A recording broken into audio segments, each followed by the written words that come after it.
আসসালামু আলাইকুম সুপ্রিয় দর্শক, আমি আপনাদেরকে যে বিষয়টা নিয়ে কথা বলবো, আপনারা যারা গরু পালবেন ভাই, ঘাস এমন একটা জিনিস, গরু ঘাস ছাড়া গরু পালা আসলেই অসম্ভব, বিশেষ করে গাভী গরুর জন্য।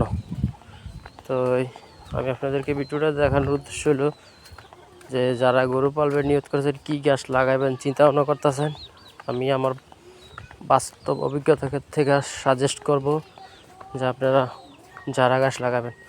দেখেন আমার ঘাসগুলা বাতাসে পড়ে আছে, তারপর গরু কম থাকার কারণে ঘাসগুলো অনেকটা শক্ত হয়েছে, এরপরে চপিং করে দিলে অনেক সুন্দর করে গরু খায়।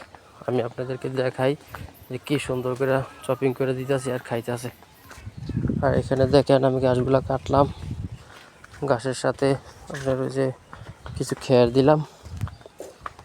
আর যে মেশিনটা কি সুন্দর করে কাটতেছে দেখেন, এই মেশিনটার একটা গুণ হচ্ছে আপনার যত এলোমেলো ঘাস হোক না কেন, যত এলোমেলো খড় হোক না কেন, এই মেশিনটাতে তেমন কোনো সমস্যা হয় না।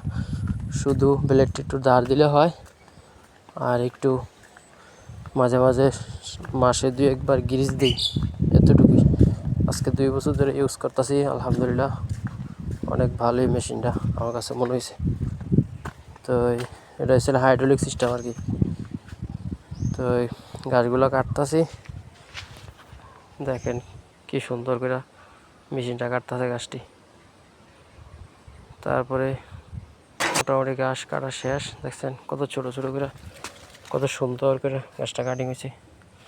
এবার গরুগুলোর দেই ঘাসগুলা, দেই কি কেমন করে খায়।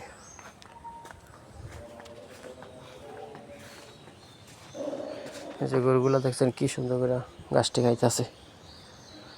তো ওই ঘন্টাখানিক পরে যাই দেখি গরুগুলা একবারে মোটামুটি ফিনিশ করে লাইছে আর একদম পরিষ্কার করে খায়। হয়তো কিছু ওই বেশি গোড়ার সাইডের রেডি হয়তো 2-1টা থাকে। এই পর্যন্তই দেখলেন, এ পর্যন্ত ভিডিওটা শেষ। আল্লাহ হাফেজ।